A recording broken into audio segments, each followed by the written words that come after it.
저 뒤에 방 내내 푹 쉬고 있는 우리 정성일, 그래도 반주를 열심히 하고 들어간 정성일부터 축복하며 예배 기쁘게 잘 지각하지 말고 드리라고 우리 축복합니다. 할렐루야! 샬롬 샬롬 샬롬 샬롬 샬롬 샬롬 샬롬. 하나님 사랑합니다. 여러분 주 안에서 사랑합니다. 우리 사무엘이 그래도 지각을 안 하면은 제가 보너스를 준다고 그랬는데 항상 지각을 해서 저를 기쁘게 해줍니다. 그래서 그래도 또 찬양으로 반주로 이렇게 섬기네요. 찬양은 안 하더라도. 오늘 시편 100편 너무 잘 아는 말씀이죠. 온 땅이여 야훼께 즐거이 찬송을 부를지어다. 기쁨으로 야훼를 섬기며 노래하면서 그의 앞에 나아갈지어다. 여호와가 우리 하나님이신 줄 너희는 알지어다. 그는 우리를 지으시니요 우리는 그의 것이니 그의 백성이요 그의 기르시는 양이로다.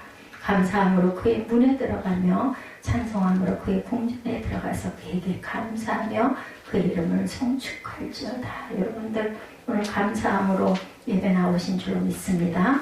여호와는 선하시니 그 인자하심이 영원하고 그의 성실하심이 대대에 이르리로다. 이렇게 말씀하고 있습니다. 2절에 보니까 기쁨으로 야훼를 섬기며 노래하라고 얘기하죠. 여호와를 섬긴다는 것은 출애굽기 3장 12절에 출애굽의 목적입니다. 섬긴다는 말은 주님 앞에 예배드린다, 제단을 드린다라는 뜻으로도 해석이 됩니다.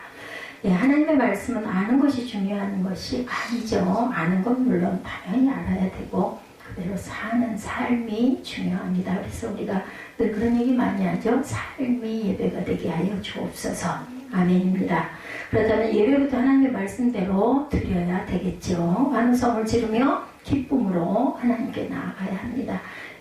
심지어는 다윗처럼 춤을 추며 그래서 워십이 또 한참 동안 그가지 흥행을 하기도 하고 많은 사람들이 워십을 많이 드렸습니다.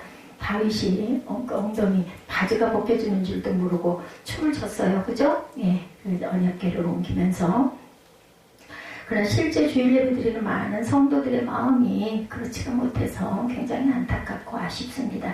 찬양이 오늘 조금 뒷부분이 좀 길었죠. 감사함으로 이 찬양이어서 제가 두 곡을 여러분들과 함께 특송 시간에 함께 했습니다. 여러분들 저희 특송을 첫 주에는 특송이 정해져 있는데 나머지 둘째, 셋째, 넷째 주는 찬양 특송을 그때그때 감동 오시는 분들이 자유롭게 하도록 작년에는 돌아가면서 했더니 또 그게 또 하나의 부담, 형식 이러면은 은혜가 아닐 것 같아서 제가 자유로 비워놨습니다. 하나님께 찬양 드리는 건 굉장한 축복이에요. 여러분들 눈에 보이지 않는 영이신 하나님을 믿으시니까 너무 잘 아실 걸로 생각합니다.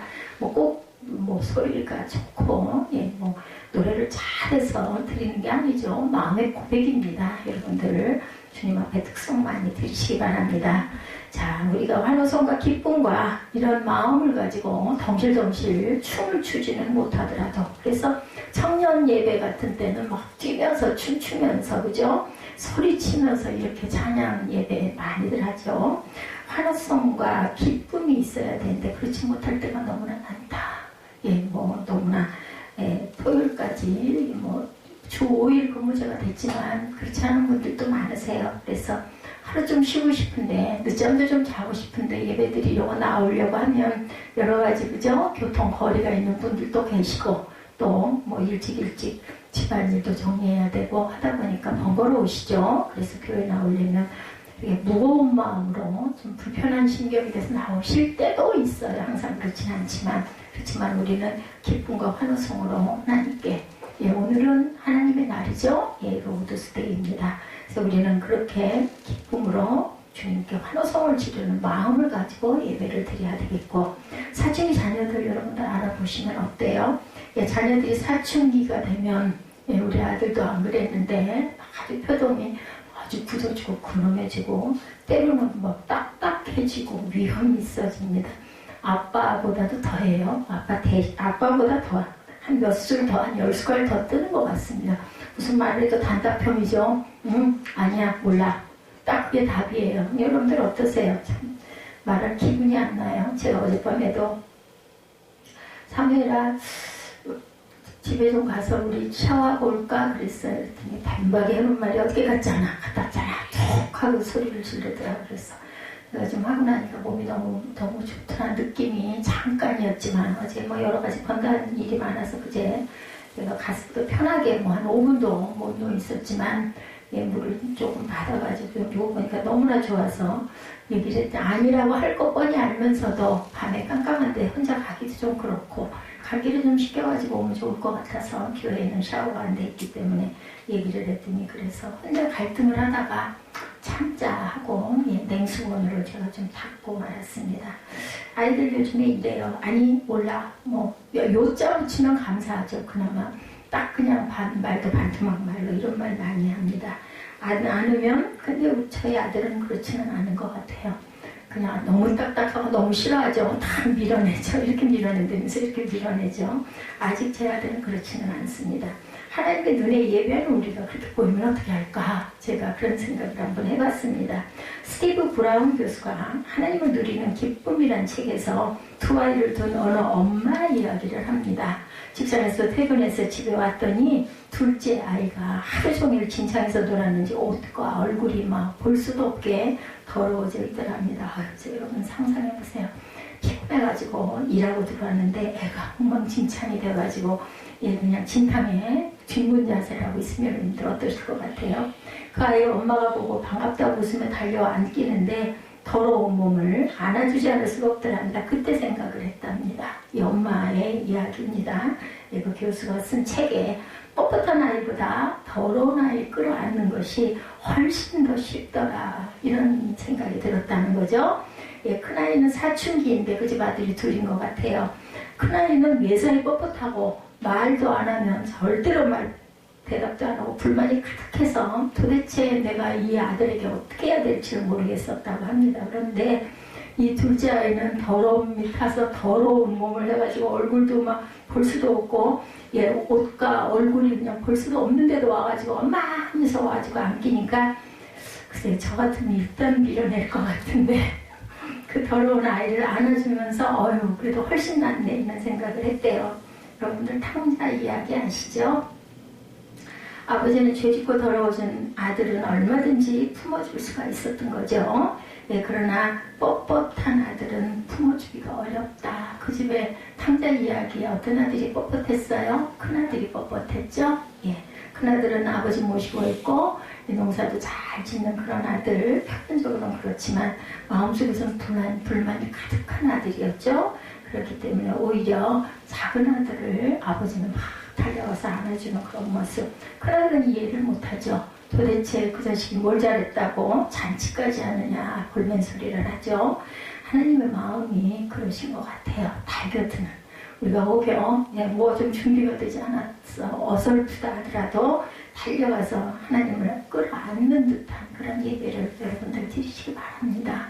우리는 하나님 앞에는 나이가 뭐 60, 70, 100세가 됐어도 아기예요. 아기. 아기는 뭐 할 수 있는 게 뭐 있어요. 부모 앞에서 재롱 떠는 일밖에 없죠. 다 부족합니다. 전부 다 모자릅니다. 그래도 부모 앞에서 막 자기 체면 세우려고 하고 막 뻣뻣하게 구는 것보다는 아이고 저는 아빠 몰라요 하고 고개 숙이고 가서 비비면 그죠? 그거 안아주시는 아버지시라는 거. 우리가 이런 기쁜 마음으로 예배하고 찬양하는 주일이 되시기를 이왕이면 기쁘고 기다려지는 반가운 그러한 성전 예배가 되시기를 주님의 이름으로 축복합니다.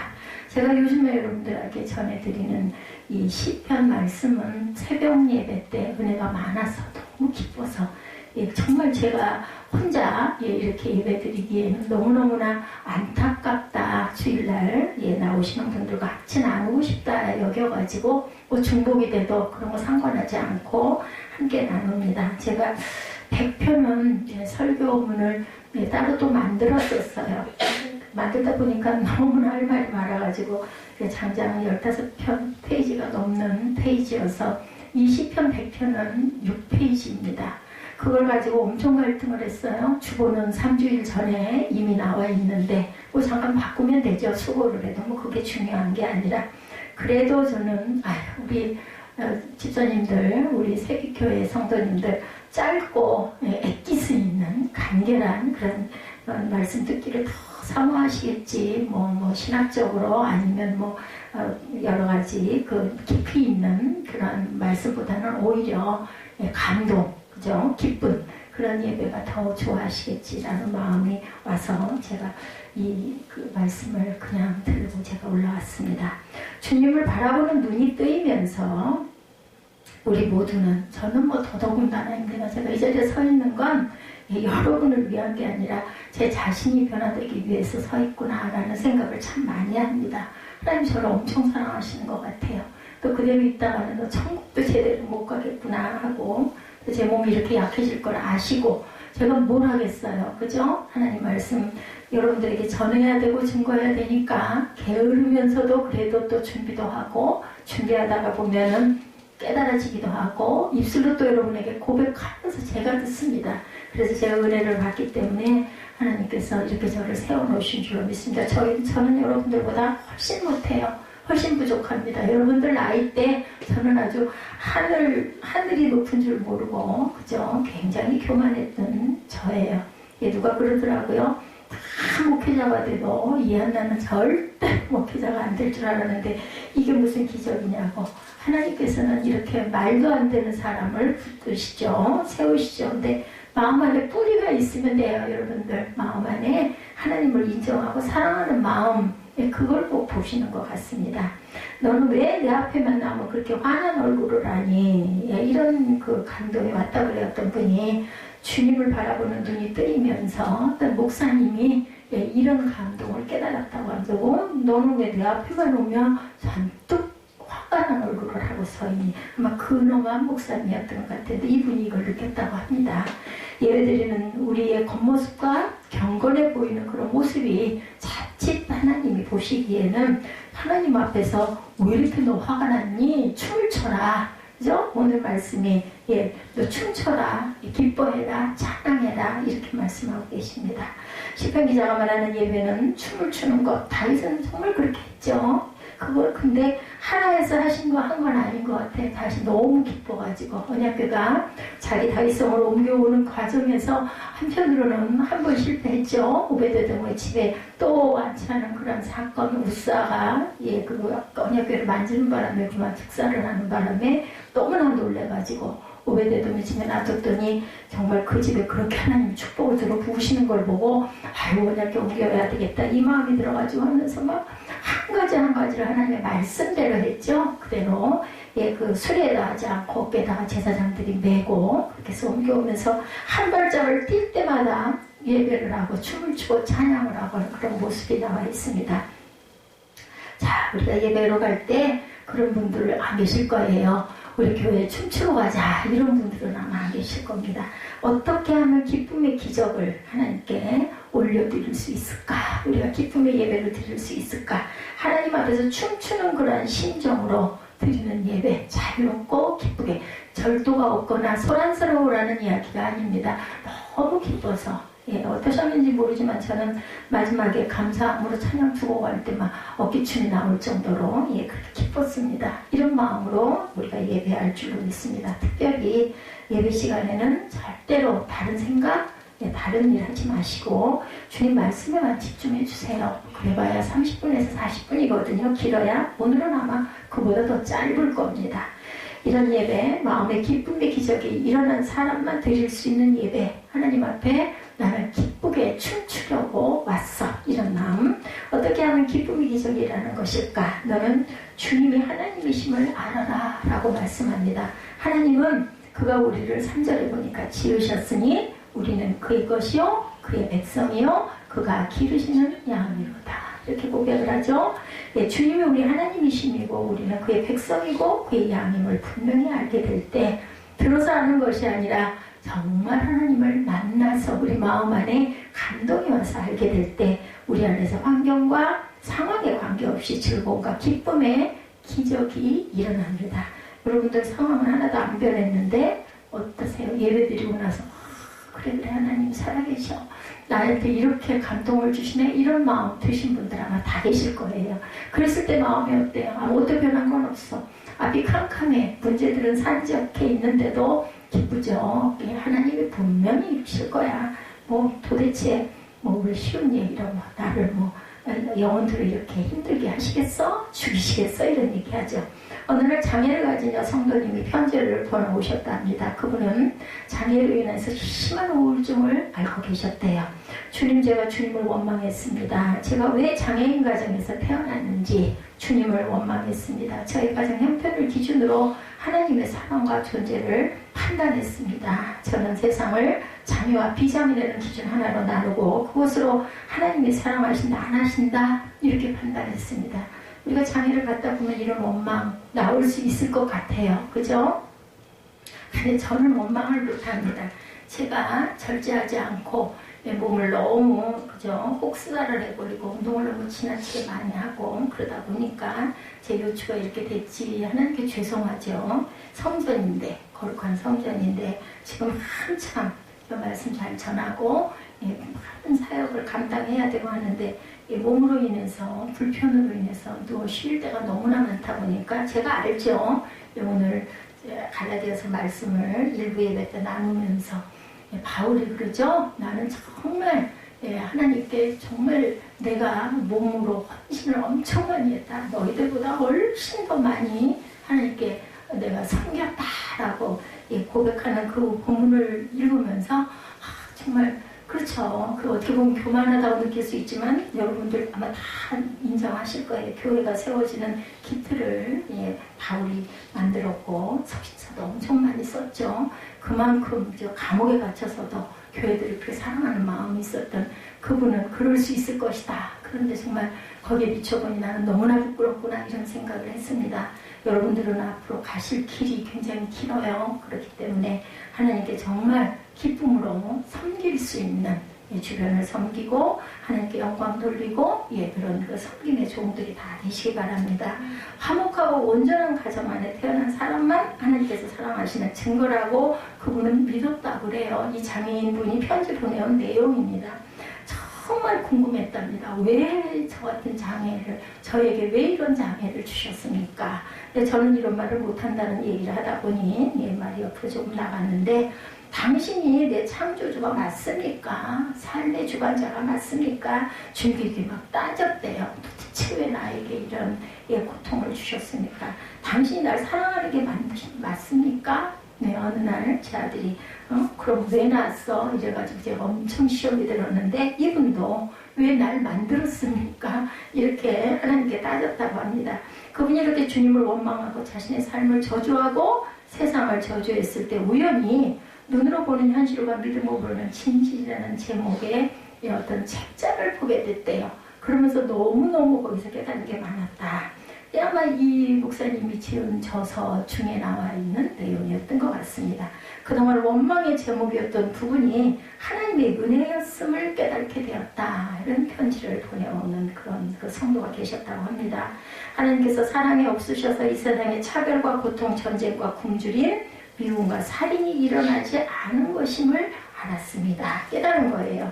제 장애가 하나님 앞으로 나를 더 가까이 데리고 가고 하나님의 사랑을 부정하게 만든 그 고통과 상처가 사실은 하나님의 사랑을 발견하도록 나를 이끌었음을 깨달았습니다. 이분이 이렇게 고백. 얼마나 귀한 그저 은혜예요. 그죠? 저도 몸이 불편하다 보니까 걸어다니는 사람이 예사로 안 보여요. 너무나 부럽고 너무 아름답게 보이더라고요. 그냥 길에 지나다니는 걸어다니는 분들. 제가 이제 걸음을 많이 못 걷다 보니까 너무너무 그게 아름답게 보이기까지 해요. 다 걸어다니잖아요, 누구나. 그런데 그렇지 못한 사람은 그게 너무나 부러운 건 아니에요. 저도 뭐 남 못지않게 엄청 많이 걸어다녔기 때문에. 그런데 그래 정말 저게 아름다운 모습이구나. 그때는 왜 그렇게 바빴는지 걸어가면서도 너무나 걸어갈 거리가 많아서 바쁘고 너무 분주하고 바빴는데 지금 이제 걷지를 못하는 상황이 되다 보니까 그런 분들이 너무 아름답게까지 보이더라는 거죠. 지금 저는 당신께 감사합니다. 이게 큰 자유를 얻었습니다. 이걸요 극복을 하고 나면 이런 자유함이 와요. 기쁨이 옵니다. 이제는 주님이 내게 허락한 그 장애로 인해 감사드립니다. 여러분들 언뜻 생각 안 나세요? 송명희 그 시인, 그죠? 얼마나 많은 시들을 주옥 같은 우리 복음성가 가사들을 많이 지었습니까? 예, 그런 기쁨이 오는 거죠. 우리는 다 고난을 싫어해요. 저도 막 겁이 나요. 두려워요. 도대체 이게 앞으로 어떻게 될 것인가. 제 몸이 하루가 다르게 달라지다 보니까 뭐 무섭지는 않아요. 그냥 얼른 가려면 빨리 갔으면 좋겠다. 남은 사람들에게 마음 무겁게 짐지우지 말고 이런 마음이 듭니다. 알 수가 없죠. 우리가 할 수 있는 게 아니기 때문에. 예, 온전하신 당신의 사랑을 깨닫게 해주신 그 고통의 멍에를 감사드립니다. 나에게 상처와 고통이 축복이 되고 나에게 죽음이 소망이 되었다. 이분이 이렇게 고백을 합니다. 이분에게 일어난 일을 우리가 다 알 수는 없지만 저는 알 것 같아요. 한 가지 분명한 것은 하나님을 알게 되면서 기쁨의 기적이 일어났다는 거죠. 예, 그분이 쓴 그 내용을 제가 여러분에게 말씀드린 것 뿐입니다. 몸이 너무 아팠던 사모님이 한 분 계셨다고 해요. 젊은 사모님인데 사모님 누구였어요? 목사님 부인이죠. 병명도 모르고 너무 오래 아프니까 병원에서 가족들에게 유언도 남겼대요. 그 정도로 아주 심했던 것 같아요. 하나님께서 왜 이런 시련을 주시나 낭망하고 있을 때 말씀 한 구절이 마음에 와서 닿더랍니다. 여러분들 잘 아시죠? 고린도전서 3장 16절. 너희가 하나님의 성전인 것과 하나님의 성령이 너희 안에 계시는 것을 알지 못하느냐. 내 몸이 하나님의 성전이네? 라는 것을 아셨겠죠. 사모님이니까 뭐 성경을 좀 많이 보셨겠습니까? 근데 이제 이게 딱 눈에 마음에 들어온 거예요. 말씀이 내게 와서 닿은 거죠. 저도 그럴 때가 있습니다. 자, 내 몸이 하나님의 성전이네. 하나님께서 병든 내 몸 안에도 계시네. 예, 라고 깨달으니까 막 찬양이 나오더라는 거죠. 그리고 그 사모님이 깨달았다고 합니다. 병이 완전히 나아야 하나님을 찬양할 수 있는 게 아니고 여전히 아프고 여전히 고통스러움에도 불구하고 하나님께 찬양할 수 있고 그때 주님이 그것을 너무나 기뻐하신다는 거죠. 내 몸 아픈 거 플러스 그죠? 찬양하는 그 찬양을 같이 받으신다. 우리가 교회가 거리가 멀어서 1시간씩 그죠? 차를 달려서 오시는 분들 그분들은 오는 거리까지도 하나님께서 아신다고 그러죠? 예배드리는 시간 플러스 그 시간 드리는 거리 이 모든 것도 하나님께 예배에 속한다는 것처럼 내가 몸이 힘들면 힘들수록 하나님은 내가 드리는 이 정말 보통 사람만큼 씩씩하게 드리지 못한다 할지라도 자세가 온전하지 못하다 할지라도 그것도 아시는 하나님께서 더 기뻐하신다 이런 생각이 들어서 아주 이렇게 찬양을 주님께 올려드렸다라는 간증이 올라와 있었어요. 이렇게 아픈 상황과 상관없이 하나님께 찬양을 드리고 주님의 돌보심을 더욱 누리고 그리고 남편 목사님과 아들에게도 또한 변화가 생기더랍니다. 이런 일이 있고 나서 우울하던 가정에 기쁨이 넘치게 돼서 아픈 사람이 막 그걸 너무 기뻐하고 막 찬양을 하니까 나머지 가족들도 막 더 기쁘겠죠. 나 죽겠어 나 아파 막 그렇게 했는데 밥을 먹을 때마다 식사기도 후에 가족들이 돌아가면서 그 사모님을 향해서 외쳤다고 합니다. 여러분들도 한번 좀 해봐 주실래요? 예수 이름으로 일어나라. 예, 예수 그리스도의 이름으로 회복되어 질지어다. 막 이렇게 외쳤다고 합니다. 아주 일부러 돌아가면서 예수 그리스도의 이름으로 생기 앞으로 와라. 하루는 아들 친구가 집에서 놀러와서 놀다가 밥을 먹게 됐는데 가족들이 사모님에게 외치는 모습을 보고 이 아이도 사모님을 향해서 외쳤대요. 예수 그리스도의 이름으로 일어나세요. 이랬다고 합니다. 하루는 아들과 대화를 하다가 물었대요. 하나님의 자녀는 아프고 힘들 때 어떻게 해야 해? 그랬더니 어린 아들이 얼른 대답을 하더랍니다. 하나님께 맡기고 기도하고 막 노래 부르면서 찬양해야지요. 이렇게 대답을 하더라죠. 그 말을 듣고 자신의 질병을 통해서 아들의 믿음이 세워가심이 너무나 기뻤다고 합니다. 하나님을 아는 눈이 뜨이면 어떤 형편에도 기쁨의 기적이 일어난다라는 거죠. 하나님의 자신의 하느님이심을 믿어지는 성도들에게 특징이 있습니다. 얼굴이 밝다는 거예요. 여러분들 제 얼굴은 어떻습니까? 예, 밝죠. 예, 미국 서부시대에 금광을 찾아 나섰던 몇 사람이 금맥을 발견했어요. 마을로 돌아와서 금을 캘 준비를 하고 다시 모이기로 합니다. 근데 이 정보가 새나오면 안 되잖아요. 알게 되면 다 쫓아갈 테니까. 그래서 일절 말을 하지 않도록 약속을 딱 하고 그리고 다른 사람에게 절대 말하지 말자. 그러고 몇 월 며칠 몇 시 여기 이 자리에 그대로 모이자 했대요. 근데 약속한 날 그 자리에 가보니까 엄청난 사람들이 몰려있더랍니다. 금광을 발견한 사람들은 서로 배신감을 느꼈대요. 아니 누가 폭로했어? 도대체 누구야? 그러나 비밀을 폭로한 사람은 아무도 없었대요. 어떻게 알았을까요? 우리가 금강 발견한 거 당신은 어떻게 알았어? 나중에 뭐 할 수 없으니까 함께 갔겠죠. 물어봤더니 당신들 얼굴 보고 알았죠. 라고 대답하더랍니다. 사람들이 하나님이 계신 줄 어떻게 알아요? 예수 믿는 우리의 얼굴을 보고 안다라는 거죠. 감사의 노래 드리며 그 성문으로 들어가라. 찬양의 노래를 부르며 그 뜰 안으로 들어가라. 감사의 노래 드리며 그 이름을 찬양하여라. 이것이 예수님 안에서 누리는 기쁨의 기적입니다. 정말 기적 중에 기적이죠. 자, 여러분들 저와 함께 기쁨의 기적을 얼마든지 누릴 수가 있어요.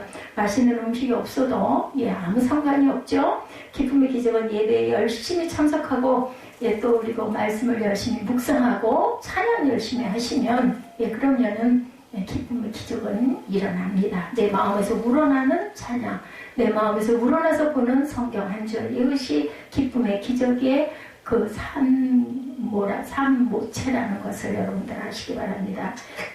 기쁨의 기적은 선하시고 인자하시고 성실하신 영원하신 하나님을 온전히 바라볼 때 임하죠. 5절이죠. 주님은 선하시며 그의 인자하신 영원하다. 그의 성실하심이 대대에 미친다 말씀합니다. 하나님께서 환호성을 지르며 기쁨으로 예배하라 하신 것은 하나님께서 우리를 보실 때 기쁨이 넘치시기 때문이라는 겁니다. 자녀들을 보면 여러분들 어떠세요? 속을 많이 썩이지만 그래도 큰 것, 저렇게 자란 걸 보면 어휴 애가 어느새 저렇게 자랐네. 어른들이 오랜만에 만나면 뭐라 그래요? 자녀들 보면서 어머 아이가 저렇게 컸어요? 우리가 진짜 보면 세월을 많이 살았는데 거기다 비하면 우리 별로 안 늙었네요. 이런 인사들 많이 합니다. 아이들 자란 거 보면 정말 흐뭇하죠. 말 안 듣고 말썽 피고 무뚝뚝하고 중2병을 앓고 있다 할지라도 뻣뻣하다, 전봇대처럼 뻣뻣하다 할지라도 그런 모습을 보면은 아주 듬직한 게 기쁘죠. 때로 속썩이기도 하지만 자녀는 부모의 기쁨의 이유입니다. 잘생기거나 똑똑하거나 공부를 잘하거나 말을 잘 듣거나 그러면 더 좋겠지만 아니어도 아유 저 자식 내가 이제 절대로 신경도 안 쓸 거야 하죠. 하루에도 몇 번씩 그렇게 결심을 하지만 또 때가 되면 이제 배고플 텐데 저 어떡하지? 뭘 먹이지? 이런 생각 들죠. 그렇기 때문에 부모 자신이 낳은 그 자녀, 마음으로 낳았든 가슴으로 낳았든 배로 낳았든 그게 중요한 것 아닌 것 같습니다. 존재 자체 때문에 소중하고 기쁨입니다. 우리를 보시는 하나님도 우리가 잘해서 우리를 기뻐하시는 것이 절대 아니고 우리가 십자가를 통하여 구원하신 하나님의 자녀이기 때문에 기뻐해요. 나를 믿니? 나를 따르니? 내가 네 기쁨이니? 야, 너 그래도 참 나를 잘 바라보는구나. 바라보기만 해도 우리 어때요? 자녀들 나를 이렇게 와서 보고 우리 아들이 잘 때는 매일 그러진 않지만 와가지고 이렇게 들여다보고 뼈마다 뽀뽀를 탁 하고 가요. 그러면 어이구 제가 왜 저래 그러면서도 흐뭇하죠. 그 싫어할 사람은 없습니다. 스가랴 3장 17절이죠. 너희 하나님 야훼가 너희 가운데 계시니 그는 구원을 베푸실 전능자시라. 그 너로 말미암아 기쁨을 이기지 못하시며 너를 잠잠히 사랑하시며 너로 말미암아 즐거이 부르며 기뻐하리라 하시리라. 제가 이 찬양의 은혜를 신학교 다닐 때 엄청 많이 받았어요. 그래서 이 찬양을 참 많이 했었습니다. 주님의 마음에 이 기쁨이 넘치시죠. 우리가 이런 찬양할 때 우리가 기쁨으로 찬양할 때 넘칩니다. 그래서 주님을 영접한 사람에게 기쁨의 기적이 일어난다는 것, 우리도 야훼를 기뻐하는 기쁨의 기적의 주인공들이 다 되실 수 있죠. 시편 37편 4절입니다. 야훼를 기뻐하라. 그가 내 마음의 소원을 내게 이루어 주시리로다. 우리 일부 그 전에 철로역정 그 이동 목사님 말씀을 잠깐 들었었죠. 철로역정 2부에 크리스티의 아내 크리스티아가 자비안과 함께 천국에 가는 과정이 나타나 있는데 하루는 자비안이 자다가 우는 소리를 듣고 크리스티니아가 이렇게 힘든데 자다가 왜 웃느냐라고 물어보자 자비안이 대답합니다. 꿈속에서 자신이 더러운 모습으로 누더기 옷을 걸친 채 자신의 무정한 마음에 대해 탄식하고 있는데 한 천사가 자기에게 다가와 무슨 일이냐 묻기에 사실대로 이야기를 했대요. 천사가 너에게 평강이 있을지어다 말하며 자신의 손수건으로 눈물을 닦아주더니 금과 은으로 된 옷을 입혀주고 목걸이와 귀걸이 머리에는 아름다운 관을 씌워주고 손을 잡고 자비양 나를 따라오세요 하며 이끌고 어디론가 데려가더랍니다. 그랬더니 황구문이 나타났는데 굳게 닫혀 있었대요. 근데 천사가 가서 뭐라고 말하자 그 문이 활짝 열리는데 별처럼 태양처럼 밝게 빛나는 곳이더라죠. 황구문을 지나 보좌에 앉으신 이 앞에까지 갔는데 보좌에 앉으신 분이 내 딸아 환영한다 이렇게 말씀을 하시더라는 거예요. 그런데 제가 안 웃을 수가 있겠어요? 이것은 모든 그리스도인들의 누리는 복이에요. 하나님께서 우리의 공고함, 우리의 기도를 들으시고 얘야 네 마음을 내가 안다. 내가 너를 축복한다. 이런 하나님이 우리를 사랑으로 맞이해 주신다라는 것. 저 여러분에게 기쁨의 기적은 이미 시작이 되어 있습니다. 근데 왜 나는 뭐 예배를 드려도 아무 느낌이 없어? 그것은 하나님께 여러분이 마음을 열지 않았기 때문이에요. 바라셔야 합니다. 주님께서 우리 안에 임하셔 있어요. 모두 다. 예, 근데 그것을 느끼지를 못하시는 분들이 간혹 있죠. 이 주님을 24시간 바라보는 자에게는 항상 기뻐하라는 말씀이 힘들지가 않아요. 어려운 일이 생기더라도 누가 이웃이 나를 원망을 한다 하더라도 좋지 않은 소리를 듣는다 하더라도 우리가 부족해서 잠깐 거기에 민감한 반응이 일어났다 할지라도 우리 다시 생각해야 되죠. 마음에 찔림이 옵니다. 그러다 보면 아이고 이렇게 부족한 나도 하나님이 기뻐하시고 나를 이렇게 기뻐하시는데 내가 누구를 용서하지 않을 사람이 어디 있겠나 이런 마음이 들면 그냥 마음이 풀리죠.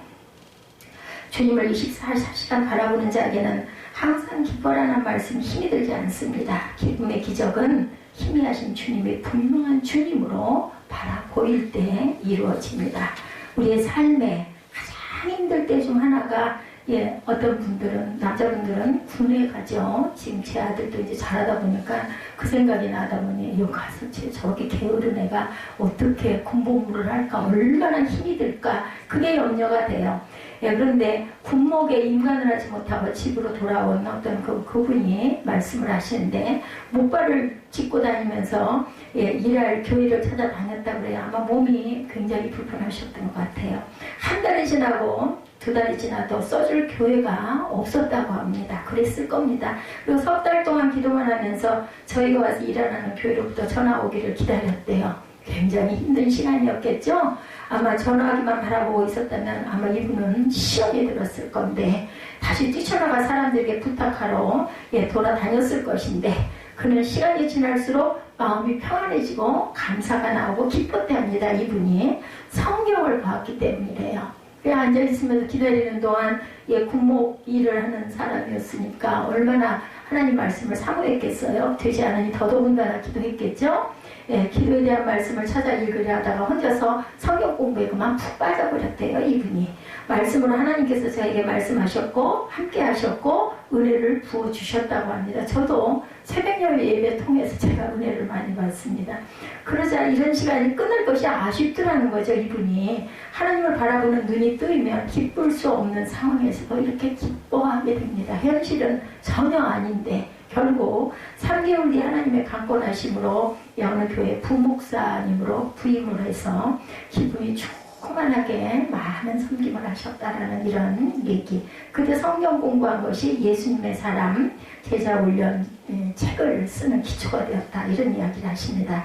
24시간 주님을 바라보며 사시기를 주님의 이름으로 축복합니다.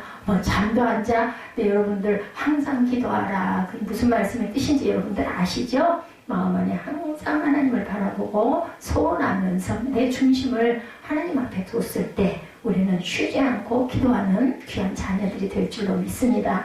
우리 자신이 기쁨의 근원이 되죠. 하나님만 바라볼 때.